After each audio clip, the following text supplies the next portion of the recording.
it can become very serious.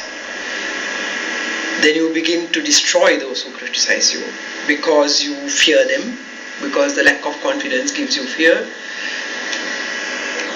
You destroy the democratic practices and institutions in the country because of such fears. All these, I think, are mental and emotional problems. A good leader needs to have management skills.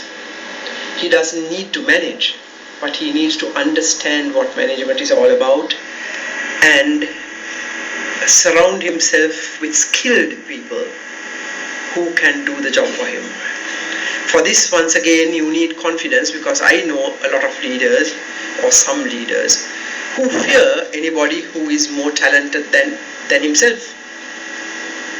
So then he tends to surround himself with cronies, totally unskilled, stupid relatives, because they give him the confidence that he's great. Some leaders, they say, begin to concentrate power in their hands after some time in power for diverse reasons which can be analyzed. They then begin to believe in their omnipotence, that they are all powerful and that their authority will be eternal. Very dangerous.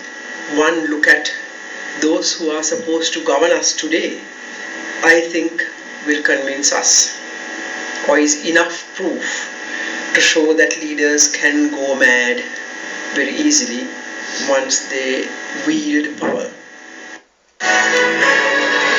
United Nations in Geneva, Ravinath Arya-Singh said that subsequent to the screening, he had expressed Sri Lanka's stance in this regard to the individuals who attended the screening. Over 200 delegates representing various countries watched the video that was screened at room number 25 at the UNHRC premises in Geneva last evening. Well, there were two objectives in our protest to the President of the Human Rights Council about this film. The first was, we wanted to point out the inappropriateness of the use of the UN premises for the screening of this film.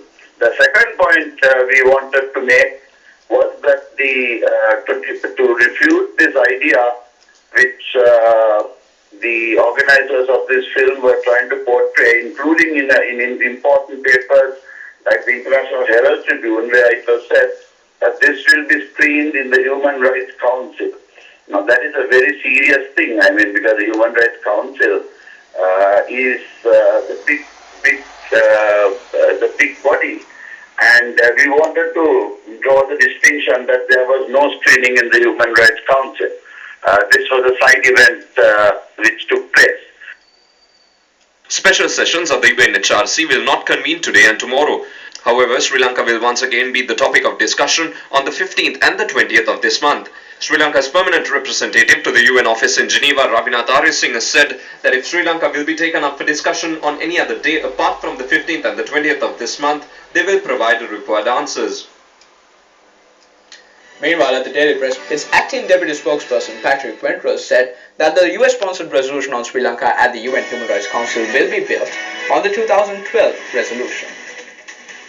The resolution that you are putting up at the UN, is it different from the last, how different is it from the last year's resolution that the US has put in? Well, we do intend to, as I mentioned yesterday, sponsor a resolution at the UN Human Rights Council current session.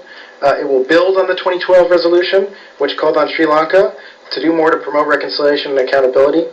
The resolution will ask the government of Sri Lanka to follow through on its own commitments to its people, including implementing the constructive recommendations from the report by Sri Lanka's Lessons Learned and Reconciliation Commission. So that's really the content of the resolution, and we're co-sponsoring. We're sponsoring it.